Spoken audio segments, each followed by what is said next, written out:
18 নম্বর পারার শেষে সূরাতুল ফুরকান শুরু হয়েছে, শেষের দিকে 18 নম্বর পৃষ্ঠা। সূরাতুল ফুরকান 25 নম্বর সূরা, আর নাজিল হয়েছে 42 নম্বরে। 77টি আয়াত আছে, রুকু আছে 6টি। ফুরকান শব্দের অর্থ কি? অর্থ হইল পৃথক করা, আলাদা করা।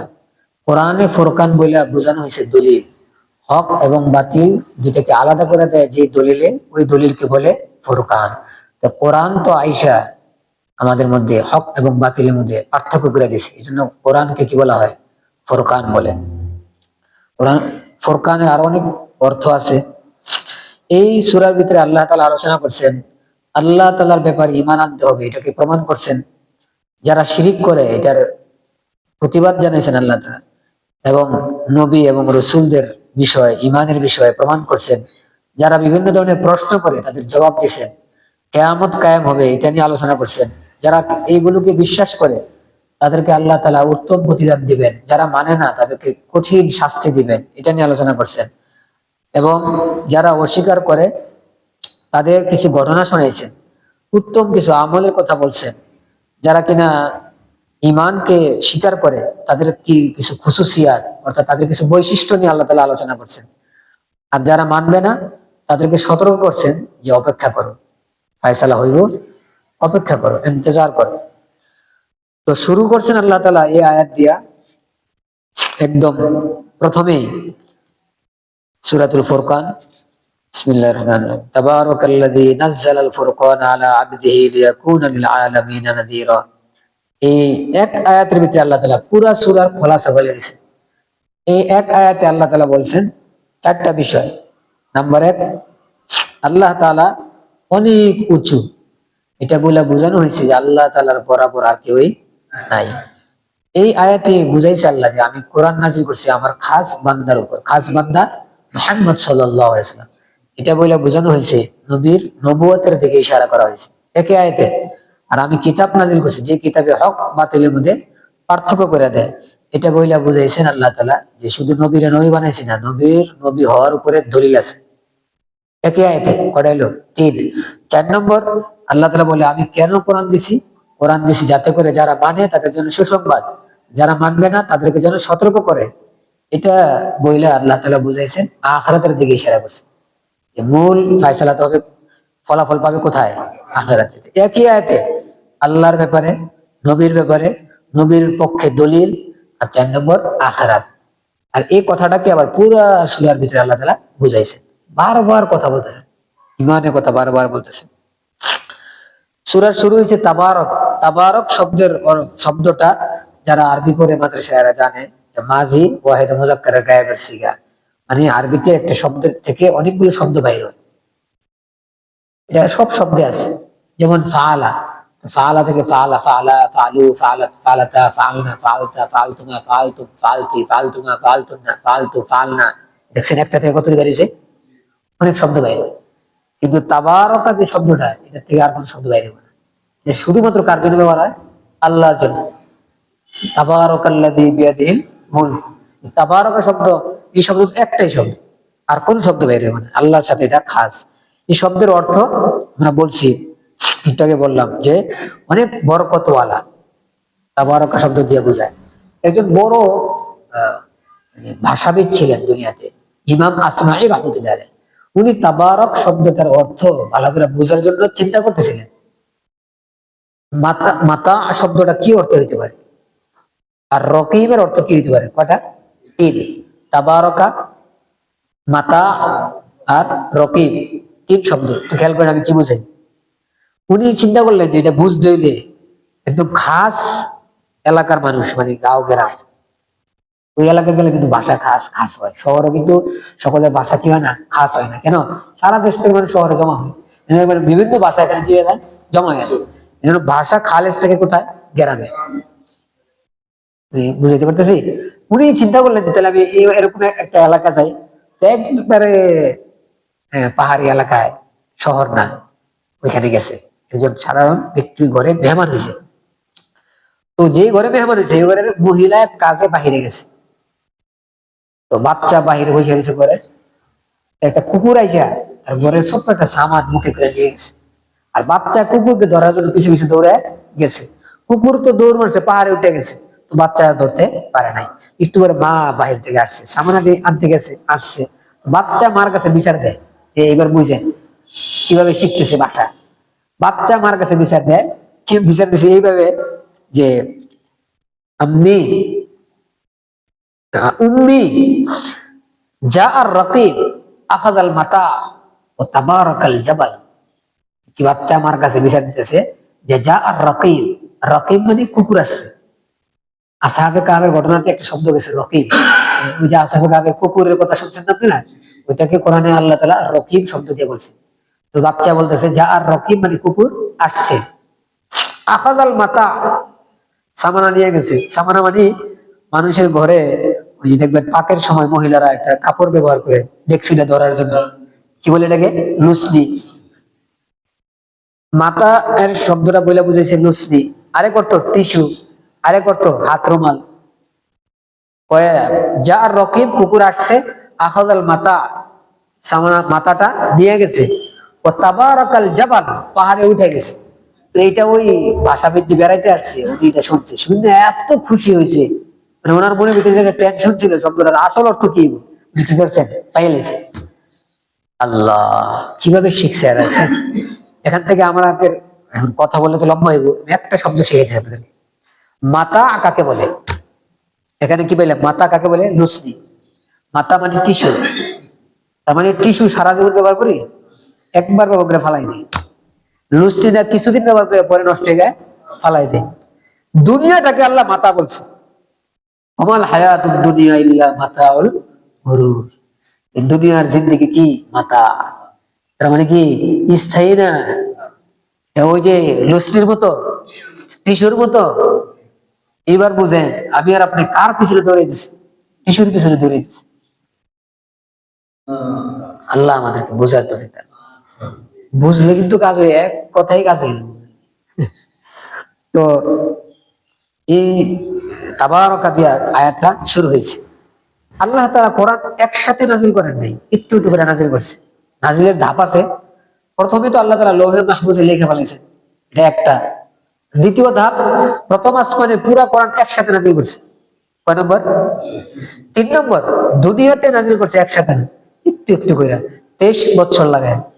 কয় বছর, আমাদের অনেক কথা মানে মাথায় আসে কিন্তু সময়ের কারণে বলতে পারি না।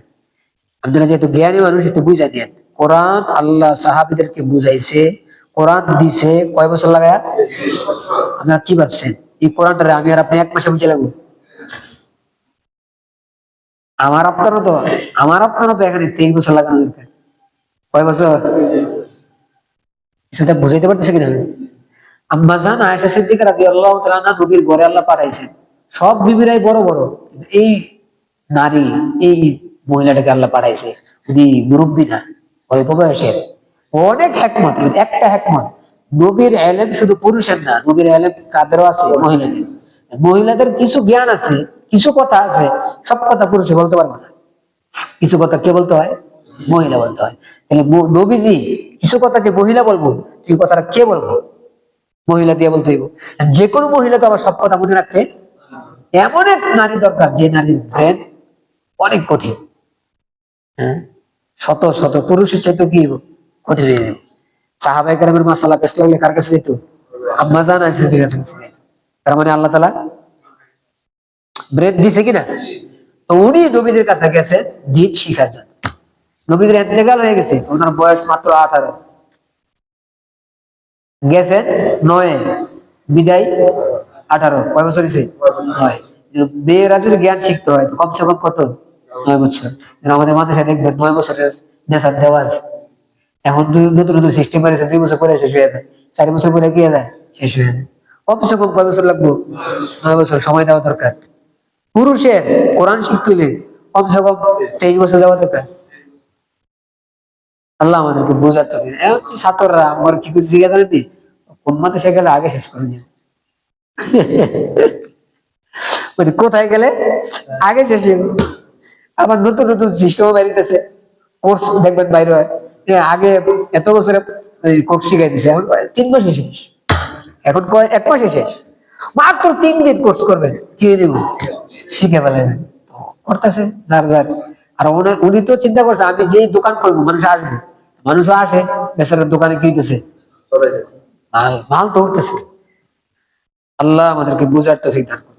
কেন আল্লাহ তাআলা একসাথে কোরআন দিলেন না, আস্তে আস্তে দিলেন? অনেক একমত। আমি 3টা পেশ করতেছি। 1 নম্বর, আল্লাহ নিজে বলছে লিউসাব্বিতাল্লাযীনা আমানু, ঈমানদার ব্যক্তিদের দিল মজবুত করার জন্য। সুবহানাল্লাহ। একসাথে বললে এত মজবুত হয় না, আস্তে আস্তে বললে জীবন কি হয়, মজবুত হয়। তো ঈমান মজবুত করার জন্য আল্লাহ আস্তে আস্তে কোরআন দিয়েছেন, একসাথে দেন নাই। 2 নম্বর, যাতে করে যখনই আয়াত আসতো সাহাবীরা মুখস্থ করতো। একসাথে যদি পুরোটা আসতো মুখস্থ করতে কষ্ট হইতো। একটু একটু করে দিছে, একটু একটু করে কিভাবে ফেলাইছে, মুখস্থ করে ফেলাইছে। আর ওনাদের মুখস্থ আমি কিন্তু কিছুদিন আগে বলছি আপনাদেরকে, আসল হাফেজ কে, আপনারা শুনছেন কিনা, ভিডিও কিন্তু ছাড়ছে। এখানে সাহাবায়ে কেরাম যে হেফজ করতেন, এই হেফজটা আমরা অনেকে খেয়াল করে বুঝি নাই। ওনারা কিন্তু আমার আপনার মতো শুধু শব্দ মুখস্থ করেন, অর্থটা কি, আল্লাহ কি বুঝাইতে চাইছে। এই জন্য অনেক সাহাবীর জীবনীতে পাওয়া যায় শুধু সূরা বাকারা হেফজ করছে 8 বছর লাগে। কয় বছর? এখন আমাদের তো যে খবর আসে 9 মাসে হাফেজ হয়ে গেছে। এক বছরে কি হাফেজ? এটাও একটা আল্লাহ তাআলার মুজিজা, মানে আল্লাহ তাআলার কুদরত, আমরা স্বীকার করি। আসল হাফেজ শুধু শব্দ মুখস্থ করে না, বুঝা যে এখানে আল্লাহ কি বলছে। কেন? কিতাব নূরুল আনোয়ার, কিতাবের নাম সব বলে দিতেছে আমি। কিতাব আছে নূরুল আনোয়ার, উসুলের কিতাব। ওই কিতাবে দেওয়া আছে কোরআনের পরিচয় কি, কোরআন কাকে বলে। তো সেখানে দেওয়া আছে কোরআন শুধু শব্দের নাম না, শব্দ অর্থ দুইটা মিলায় কোরআন, দুইটা। আপনি আল্লাহ কিন্তু বলছে আমি কোরআন হেফাজত করবো, তাহলে কোরআন যেহেতু অর্থ আর শব্দ সহ, শুধু শুধু শব্দটা হেফাজত করবেন আর অর্থ হেফাজত করবেন না, এটা হইতে পারে? হইতে পারে না। এই জন্য আমরা এটা মনে না করি শুধু হাফেজরাই কোরআনের হেফাজতকারী, এমন না। হাফেজরা হেফাজতকারীদের অন্তর্ভুক্ত, আসল হেফাজতকারী হক্কানি ওলামায়ে কেরাম, হক্কানি। আল্লাহ তাআলা আমাদেরকে বুঝার তৌফিক দান করেন। 2টা কারণ। 3 নম্বর, কাফেররা সময়ে সময়ে প্রশ্ন করছে আর কোরআনের আয়াত নাযিল করে আল্লাহ জবাব দিয়ে দিছে। যদি আগে দিয়ে ফেলাইতো তো জায়গা মতো জবাব শুদ্ধ করে বুঝতো না মানুষ। জায়গায় জায়গায় যে উল্টাপাল্টা কথা কইছে, তো আল্লাহ তাআলা ওই জায়গা অনুযায়ী আয়াত নাযিল করছে আর মুখের উপরে জবাব দিয়ে দিছে। এরা বলছে নবীর ব্যাপারে বলছে ছেলে মেলে বাঁচে না, মরে গেলে দেখবি যে এর কথা কেউ কইতো না, চায়ের দোকানে বসে বসে আলাপ, বুঝেছেন? ওই গলিতে গলিতে বসে আলাপ। তো আল্লাহ কয় ইন্না আতাইনাকাল কাউসার ফাসাল্লি লিরাব্বিকা ওয়ানহার ইন্না শানিআকা হুয়াল আবতার। আল্লাহ এই সূরার ভিতরে কি বলে দিয়েছে, জবাব দিয়ে দিয়েছে। আল্লাহ বলে দিয়েছে এই সূরার ভিতরে 2 কথা বলছেন, নবী যদি আপনি 2 কাজ করেন আর আমি আপনার 2 জিনিস দিলাম, 2 কাজ আপনি করেন আর 2 জিনিস আমি দিলাম। 2 কাজ কি করবেন? নামাজ পড়বেন আর কোরবানি করবেন। আর 2 জিনিস আমি আপনাকে উপহার দিলাম। কি? নাম্বার 1, আমি আপনাকে কাউসার দিলাম। সুবহানাল্লাহ। আর 2 নম্বর, আপনি তো নির্বংশ হইবেন না, কিন্তু যারা আপনার শত্রু এরা কি হয়ে যাবে, নির্বংশ হয়ে যাবে। জিসের জবাব আল্লাহ ছোট্ট আয়াতে জবাব দিয়ে দিছে। আল্লাহ শেষে আরো জরুরি জরুরি কথা বলছেন। আমি আপনাদেরকে একটা বিষয় শোনাই দিতেছি, এই সূরা শেষ করতেছি। আল্লাহ তাআলার খাস বান্দা কারা, আমি আর এখন ব্যাখ্যা করবো না, শুধু 1 2 3 করে বলে দিতেছি। তাহলে আমার আপনার খাস বান্দা হওয়ার ইচ্ছা আছে না নেই? তাহলে ওই সিফাতগুলো ভিতরে কি করা দরকার, আনা দরকার। আল্লাহ বলতেছেন ওয়া ইবাদুর রহমানিল্লাযীনা ইয়ামশুনা আলাল আরদি হাওনা। 1 নম্বর, আল্লাহর খাস বান্দা যারা বিনয়ের সহিত চলে, ভিতরে কি থাকে, বিনয়, আল্লাহর খাস বান্দা। 2, ওয়া ইযা খাতাবাহুমুল জাহিলুনা ক্বালু সালামা। বেয়াদব, কম আকল যদি ঝগড়া করে তার সাথে কথা বলে না, চুপ হয়ে যায়। আপনারা দেখবেন অনেক পুরুষ বেয়াদবি করে আমাদের আলেমদের সাথে এসে কয় মুনাজারা করো, আমার সাথে বসো, অমুক বড় হুজুরে নিয়ে আসো, দেখাই তুমি আমার কি পাওয়ার। আমাদের বড় হুজুরে তার সাথে কথা বলে না। অনেকে মনে করে আর তো না মনে হয়। আল্লাহর খাস বান্দা, আল্লাহ নিজে বলে আল্লাহর খাস বান্দা কে, যে বেয়াদব আর কম আকল এর সাথে তো কথা বলে না, সালাম, তার সাথে তর্ক না, তার সাথে কথা বলার জন্য বসবো না। কয় গুণ? 3 নম্বর, ওয়াল্লাযীনা ইয়াবিতুনা লিরাব্বিহিম সুজদাও ওয়া কিয়ামা। রাত্রিবেলা আল্লাহর সামনে দাঁড়ায়। আমরা অনেক সময় আশা করে যে ঘুমাই দেই, রাত্র মাঝে মাঝে অনেক লম্বা হয়, ফজর পর্যন্ত আমরা আর একটু সময়ের জন্য আর উঠি না। একবার হইলেও একটু উঠা দরকার। রমজান মাসে উঠলে কিন্তু আমাদের উঠা হইতেছে। কি বলেন ভাই? আমাদের যেহেতু 1 মাস অভ্যাস করতেছি, এই অভ্যাসটা যদি জারি রাখি তাহলে 11 মাস থাকবো। তাহলে এই উসিলে আমি আর আপনি আল্লাহর খাস বান্দা হয়ে যাবো। চেষ্টা করবো তো ইনশাআল্লাহ। কয়টা হয়েছে ভাই? 3টা হয়েছে। তিনটা তিনটা 4 নম্বর, ওয়াল্লাযীনা ইয়াকুলুনা রাব্বানা ইসরিফ আন্না আযাবা জাহান্নাম। এরা বলে, আল্লাহ হে আমাদের রব, আমাদেরকে জাহান্নামের আযাব থেকে বাঁচান। এই দোয়া করে। তাহলে আমার আপনার দোয়া কি হবে? আল্লাহ আপনি আমাদেরকে জাহান্নাম থেকে বাঁচান। কয়টা হলো? 4। আমি শুধু নাম্বার বলতেছি। 5 নম্বর, ওয়াল্লাযীনা ইযা আনফাকু লাম ইউসরিফু ওয়া লাম ইয়াকতুরু ওয়া কানা বাইনা যালিকা কাওয়ামা। আল্লাহর খাস বান্দা যারা, এরা খরচ করে যখন আল্লাহর জন্য, নিজের জন্য খরচ করে, খরচ করতে গিয়া ইসরাফও করে না, আবার একেবারে কৃপণতাও করে না। তার মানে কই থাকে? মাঝামাঝি। এটা একটা গুণ কিন্তু। কয়টা গেল? 6 নম্বর, ওয়াল্লাযীনা লা ইয়াদউনা মা'আল্লাহি ইলাহান আখার ওয়া লা ইয়াকতুলুনা আন-নাফসা আল্লাতী হারামাল্লাহু ইল্লা বিল হাক্কি ওয়া লা ইয়াজনুন। এক আয়াতে বলে দিয়েছে আল্লাহর খাস বান্দা 3টা গুনাহ করে না। কয় গুনাহ করে না? নাম্বার 1, শিরিক করে না। নাম্বার 2, কাউকে হত্যা করে না। নাম্বার 3, জিনা করে না। এটা মিললে একটা আয়াত বানাইছেন। তাহলে আমরা এই গুনাহগুলো করব? করব না, আমরা বেঁচে থাকবো। আল্লাহ আমাদেরকে বাঁচার তৌফিক দান করুন। কটা হয়েছে ভাই? 6টা হয়ে গেছে না? 6। 7 নম্বর, আল্লাহ বলতেছেন, ওয়াল্লাযীনা লা ইয়াশহাদুনা আয-যুর। মিথ্যা বিষয়ে, বাতিল বিষয়ে তারা উপস্থিত হয় না, বাতিল কাজে শরীক হয় না, অন্যায় কাজে এরা কি থাকে না? শরীক থাকে না। কটা হলো? 7। 8 নম্বর, ওইখানে ওই 7 নম্বর ভিতরে আবার একটু আগায়া আল্লাহ তাআলা বলেন, ওয়াইযা মাররু বিল-লাগবি মাররু কিরামা। অহেতুক কাজও করে না এরা। আরেক আয়াতে আল্লাহ বলেন, ওয়াল্লাযীনা ইয়াকুলুনা রাব্বানা হাব লানা মিন আজওয়াজিনা ওয়া যুররিয়াতিনা কুররাতা আ'য়ুনি ওয়াজআলনা লিল মুত্তাকিনা ইমামা। ওই নেককার বান্দা যারা, এরা আল্লাহর কাছে দোয়া করে। কি দোয়া? আমরা যদি নেককার হই তাহলে আমাদের দোয়াটা কি হবে? আল্লাহ বলে, এরা আমার কাছে দোয়া করে, আল্লাহ মিন আজওয়াজিনা, আমার স্ত্রী, ওয়া যুররিয়াতিনা, আমার সন্তান, এদেরকে আমার জন্য কুররাতা আ'য়ুন, আমার চোখের ঠান্ডক বানায় দেন। মানে এদেরকে দেখলে যেন আমার চোখটা কি হয়ে যায়? ঠান্ডা হয়ে যায়। ওয়াজআলনা লিল মুত্তাকিনা ইমামা, এবং আমাকে ইমাম বানান, মানে আমাকে অনুসরণীয় বানান। নেককার ব্যক্তিরা যেন আমারে দেখে আরো কি করে? আমল শিখে। আমার এমন বানান। সুবহানাল্লাহ। ছোট্ট কথা, আমার আপনার চোখ ঠান্ডা হবে কখন? যদি আমার আপনার স্ত্রী সন্তান আল্লাহর কথা মানে, নামাজ পড়ে, চরিত্র যদি কি থাকে? ঠিক থাকে। আপনার সন্তান যখন দেখবেন পিচ্চি বাচ্চা নিজে নিজে যায়, নামাজটা বিছায় নামাজে দাঁড়ায় যায়, একেবারে ছোট্ট বাচ্চা হাতটা উঠে আল্লাহর সামনে, তখন দেখলে কেমন ভালো লাগে বলে? তো চোখের ঠান্ডা এটা। চোখের ঠান্ডা আবার ওইটা না যে, হ্যাঁ, দুনিয়াবি কোনো বিষয় আমার চোখের কি ঠান্ডা হইলো, যে খেলা গিয়া গানে গিয়া কি হয়েছে? এক হয়ে গেছে। গান গাইতে গিয়া এক হয়েছে, আমার ভোলাটা, আমার হলিয়াটা কি গেছে? ঠান্ডা হয়েছে। তার মানে ঠান্ডা কারো বুঝেই নেই। এটা ঠান্ডা করে না, এটা কয় আগুন জ্বালানো। জাহান্নামের আগুন জ্বালাইলো আরো। এটা হ্যাঁ কি ভাবছে? ঠান্ডা ভাবছে। আল্লাহ আমাদেরকে বুঝার তৌফিক দান করুন। সূরাতুশ শুআরা, সূরাতুশ শুআরার মধ্যে 26 নম্বর সূরা নাযিল হয়েছে 47 নম্বরে। এখানে আল্লাহ তাআলা কথা বলছেন যে সূরা ফুরকানের শেষে বলছে, যারা কিনা অস্বীকার করে তাদেরকে আল্লাহ বলছে, তোমরা অচিরেই তোমাদের জন্য আযাব আসতেছে। ওই কথাটাকে আল্লাহ তাআলা বিস্তারিত বলছেন কোথায়? সূরাতুশ শুআরার মধ্যে। এই সূরার মধ্যে আল্লাহ তাআলা অতীতকালে যাদেরকে আল্লাহ ধ্বংস করে দিয়েছে এরকম 7 কওমের আলোচনা করছেন। কয় কওম? 7 কওম। পিছনে গেছে, আবার বলে দিতেছি আমি শুধু নাম। ফেরাউনের জাতরে আল্লাহ কি করছে? ধ্বংস করছে। ইব্রাহিম আলাইহিস সালামের কওম যারা মানে নাই তাদেরকে আল্লাহ ধ্বংস করছে। নূহ আলাইহিস সালামের কওম, আদ, কওমে সামুদ, কওমে লূত, আইকা, এটা এলাকার নামে কি? আইকা। এদেরকে আল্লাহ কি করে দিছে? ধ্বংস করে দিছে। এগুলো কেন শোনাইতেছে আল্লাহ? যেটা আমরা কি হয়ে যাই? সতর্ক হয়ে যাই। আমরা তো শুনি না, ভাবছে তারাবি নামাজ তো পড়তে আছে, এগুলো হবে নাই, হয়ে গেছে। এবং শেষে আল্লাহ বলতেছে যে নবীর ব্যাপারে বলেন আল্লাহ, নাম্বার 1, নবী কাহেন না, গণক না। মক্কার অনেক কাফেররা নবীর কি বলতো? গণক। গণকে যেরকম উল্টাপাল্টা কথা কয়, মুহাম্মদুল্লাহ নাউজুবিল্লাহ সাল্লাল্লাহু আলাইহি ওয়াসাল্লাম, মুহাম্মদ সাল্লাল্লাহু আলাইহি ওয়াসাল্লাম কি গণক নাকি? বুঝছে সেটা কথা বলে বলেছে। আর আল্লাহ বুঝাইতেছে যে তোমাদের এলাকা যারা গণক, দেখছো না এদের চরিত্র কি? এর সাথে আমার মুহাম্মদের কোনো মিল আছে? তার সাথে নিয়ে মিলাও। 2, মুহাম্মদ শায়ের না, কবি না। যারা কবি এরা বেশিরভাগ খেয়ালি পোলাও বানায়। খেয়ালি পোলাও বুঝেননি?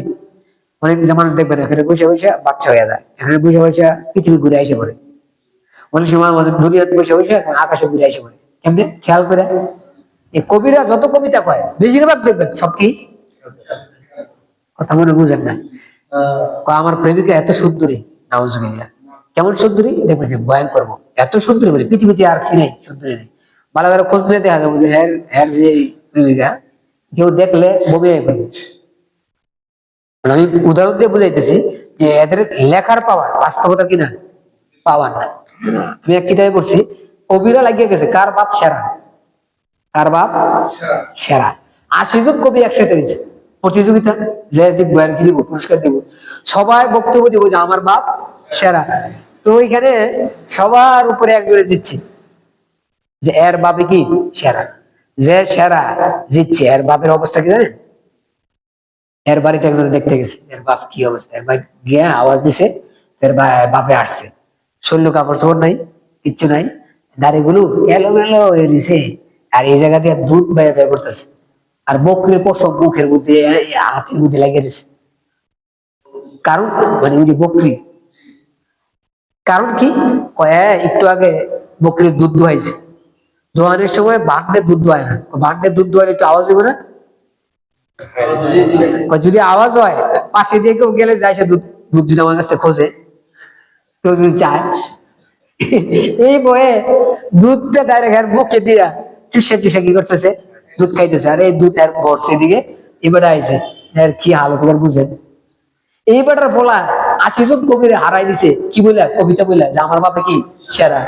আসলে সেরা না কোথায় সেরা, কামে না কথায়। আমি কিছুটা বুঝাইতে পারছি ভাই? বুঝাইতে হলে তো এক দুটা কথা কইতে হবে ভাই। তো আরবের অনেক লোকেরা ভাবছে মোহাম্মদ পরে কি কবি, আল্লাহ না না উনি কবি না। কবিরা যেরকম আমদাজের উপরে কথা কয়, উনি কি কয় না আমদাজের উপরে কথা বলেন। কবিদের কথার সাথে কাজের কি থাকে না, মিল থাকে না, কিন্তু আমার মোহাম্মদ তার কথার সাথে কাজের কি আছে। আল্লাহ আল্লাহ তাআলা আমাদেরকে বুঝার তৌফিক দান করেন। সূরাতুন নামাল ২৭ নম্বর সূরা, ৩৮ নম্বরে নাযিল হয়েছে, ৯৩টি আয়াত আছে, ৬০টি রুকু আছে। এই সূরার ১৮ নম্বর আয়াতে পিপলিকায় কথা বলছে, পিঁপড়ায় কথা বলছে, এটা আল্লাহ তাআলা কোরআনে নিয়ে আসছে সুলাইমান আলাইহিস সালামের রাজত্বের সময়। এই সূরার মধ্যে আল্লাহ তাআলা আলোচনা করছেন এখনো ঈমানের আলোচনা, আল্লাহর ব্যাপারে, নবীর ব্যাপারে, আখিরাতের ব্যাপারে। দেখছেন বারবার একই কথা। এখন একটা দলিল, দুনিয়ার মানুষ যখন কথা বলে বিষয়বস্তু অনেক সময় এক থাকে না, কত বিষয় কথা বলে। আল্লাহর কোরআন যতই আপনি পড়েন জায়গা জায়গায় কোরআন একই পাইবেন, আল্লাহর ব্যাপারে ঈমান, নবীর ব্যাপারে ঈমান, আখিরাতের ব্যাপারে ঈমান। কথা কি হয় না, ভুল কথা হারায় না। দেখে না, শুরু তো দেখবেন একই, শেষ হোক কি বারবার, শেষে দিয়ে দেখবেন বারবার কিয়ামত, বারবার কিয়ামতের কথা আলোচনা করবে। এটাও একটা মানে আল্লাহর কথা হওয়ার ব্যাপারে দলিল। ছোট্ট একটা কথা দেখেন তো, সুলাইমান আলাইহিস সালামকে আল্লাহ তাআলা রাজত্ব দিয়েছেন, অনেক বড় রাজত্ব, এত বড় রাজত্ব যে মানুষই তার অধীনস্থ এমন না, পশু পাখি বাতাস পর্যন্ত তার কি অধীনস্থ। ওনার এক জায়গায় যাইতে ইচ্ছা হয়েছে, তো উনি বাতাসে বলতো যে আমার অমুক জায়গায় দিয়ে পৌঁছাই দাও, বাতাসে ওনাকে পৌঁছাই দিত। সুবহানাল্লাহ। ওনাকে একা না, ওনার সাথে যদি ১০০ জন মানুষ থাকে, ৪০০ মানুষ থাকে, সবার একসাথে পৌঁছাই দিত। শুধু মানুষ পৌঁছাই দিত না, ওনাদের কাছে যে সামানাদি গুলো ছিল, মাল টাল সবগুলো সুলাইমান আলাইহিস সালাম যে সিংহাসনে বসতেন, সিংহাসন সহ কি করতো, পৌঁছাই দিত। সুবহানাল্লাহ, কথা শুনছিলি বাতাসে। তো উনি এই মানুষ ব্যাপারে মানুষকে দাওয়াত দিতেন। তো একবার সফরে যাইতেছেন, এক সফরে যাওয়ার সময় সামনে মাঠের মধ্যে পিপিলিকা, পিপিলিকা তো পিচ্ছি পিচ্ছি থাকে, আমাদের চোখে পড়ে না। তো এক পিপিলিকা সবাই বলতেছে, হ্যাঁ এই পিঁপড়ার দল, তোমরা সবাই যার যার করতে বাসায় চলে যাও, এখন বাইরে ঘুরাফেরা করে না, বাসায় চলে যাও। সুলাইমান আসতেছে, আর দল বলে আসতেছে, দেখবা আমাদেরকে পিসা চলে যাবো, টেরও পাইতো না। বুঝতে পারছেন? এটা কয় নাই যে এরা পিসা চলে যাইবো, এরা অনেক খারাপ, এই শব্দ বলছে? বলতেছে আমাদেরকে যদি পিসা জায়গা, যে আসলে ওনাদের কি নাই, খবর নেই, মানে আমরা কিন্তু একটু পিচ্ছি, চোখে তো পড়ি না। দেখছেন নবীরে বাঁচাই দিছে না, মানে দোষটা দোষটা বড়র দিকে। আমি একটা জিনিস শিখাইতেছি, কিন্তু আজকে আমাদের আগের বড় বড় মানে গুণ ছিল, একটা বড় গুণ ছিল মানুষের, যে দোষ মুরব্বীর উপরে চাপাই দিত। এখন কিন্তু মানুষ কি করে, দোষ মুরব্বীর উপরে চাপায়। আমরা এখন বাচ্চারা দেখবেন যে টাস টাস করে দোষ নিজের উপরে রাখে না, কারো করে দিয়ে দেয়, বাপ মার উপরে দোষ দিয়ে দেয়। ওস্তাদের উপরে। হ্যাঁ, আগে যে দেখবেন করে আমরা তো ছোটবেলা এমন হয়েছে যে পিটাইছে ওস্তাদ ধুমধাম। তো অনেক সময় জিজ্ঞাসা বাপ মার কাছে আমরা কিন্তু আইসা আলাদা। আগের হালতটা আর এখন হালতটা, আগে বিচারের সিস্টেম ছিল না, এখন কি হয়ে গেছে, বিচার শুরু হয়ে গেছে, পুরা দোষ। এখন শুধু বিচার না, মামলা শুরু হয়ে গেছে, মামলা শুরু হয়ে গেছে। পিঁপড়ায় কথাটার কিন্তু কি পরিমাণ আদব, এই সোলাইমান আলাইহিসসালামের উপরে যেন দোষ না যায়। ওনারা যে আমাদেরকে পিছিয়ে দেব, এটা ওনাদের অভ্যাস খারাপ হওয়ার কারণে না, এটা ওনারা হয়তো টের পাইবে না, খবর থাকবো না, আমরা যেহেতু কি ছোট। আল্লাহ আমাদেরকে আদব শেখার তৌফিক দান করেন। তো উনি একটা গোত্র এলাকা সাবা, সাবা গোত্র, সাবা এক ব্যক্তির নাম, তারপরে তার সন্তানদের নাম হয়ে গেছে কি সাবা, তাদের নামে নামে এলাকার নাম হয়ে গেছে কি সাবা। এই আমাদের এক এলাকা, ওই এলাকার আগে নাম ছিল মাআরিব, মাআরিবের নাম এখন কি হয়ে গেছে সাবা, পরবর্তীতে সাবা হয়ে গেছে। রানী বিলকিস বলে আমাদের ওই সমাজে, বিলকিস নাম কোরআনে নাই, বিলকিস নাম হাদিসে নাই, তারিখের ইতিহাসের কোনো কোনো কিতাবে দেওয়া আছে। এই যে রানী, রানী মূলত ওই বংশের, তবে তার একজন তার পূর্বপুরুষের নাম হলো ইয়ারাব বিন কাহতান। এই ব্যক্তি আবার আরবি, এই জন্য তারও ভাষা কি ছিল, আরবি ছিল।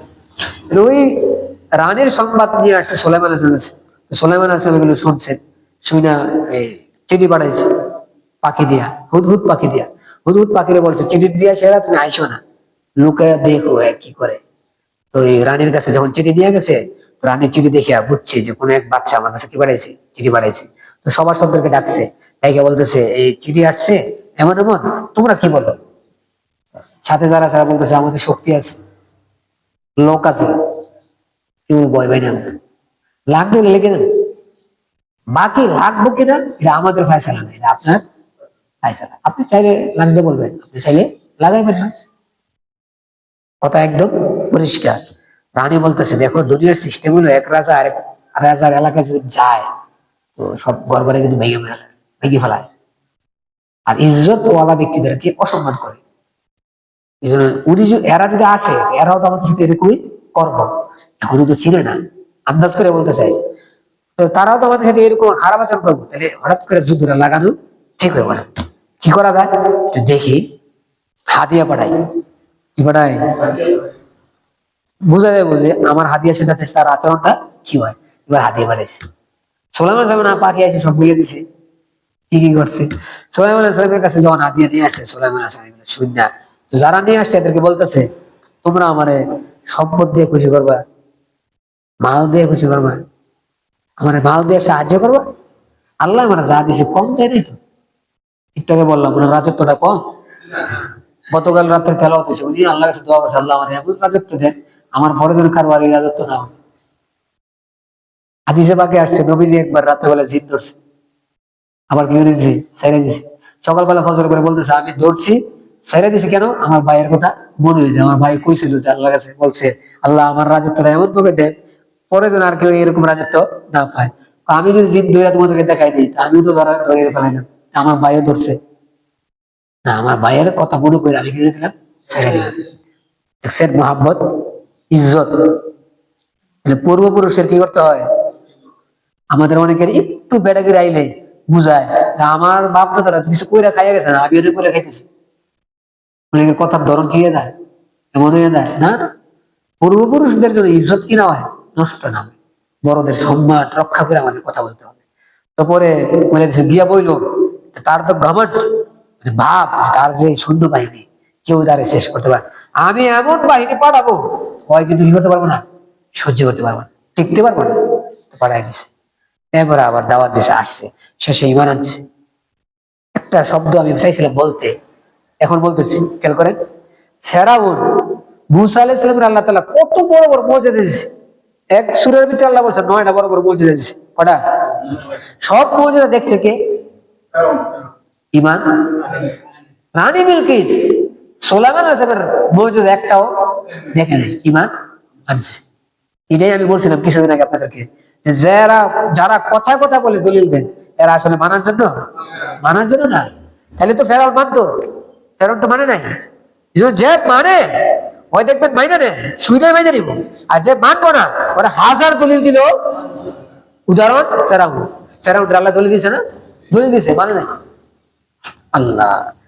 দ্বিতীয় কথা, দেখছেন সোলাইমান আলাইহিস সালামের চাইছিল বাচ্চা প্রথমে, টাকা দিয়ে কিনে ফেলাইছে। হ্যাঁ, বর্তমান জমানাও চাইবো মানুষে আলেমরা কি দিয়া, টাকা দিয়া কিনে ফেলাইছে। সহি আলেম যারা হবে, হাক্কানি আলেম যারা হবে, বাস্তব আলেম যারা হবে, এরা জীবনে কোনোদিন টাকার সামনে কি হবে না, বিক্রি হবে না। আমি আবার বলতেছি, আমরা অনেক ভাই বলি যে অমুক অমুক হুজুর কে গেছে, বিক্রি হয়ে গেছে। নাম্বার এক, আপনারা আলেম দেখেন নাই। নাম্বার দুই, যদি বাস্তবে উনি আলেম হন, তাহলে ওনার ব্যাপারে যদি আমি বলি উনি বিক্রি হয়েছে, তাহলে ওনার মূল কাহিনী হয়তো আমি বিস্তারিত জানি না। উনি বিক্রি হয় নাই, কিন্তু আমি ভাবতেছি কি হয়ে গেছে, বিক্রি হয়ে গেছে। এটা কিন্তু কথা আছে, কিন্তু দুটো কথা আমাদের সামনে থাকা দরকার। আল্লাহ তাআলা আমাদেরকে বোঝার, আমল করার তৌফিক দান করেন।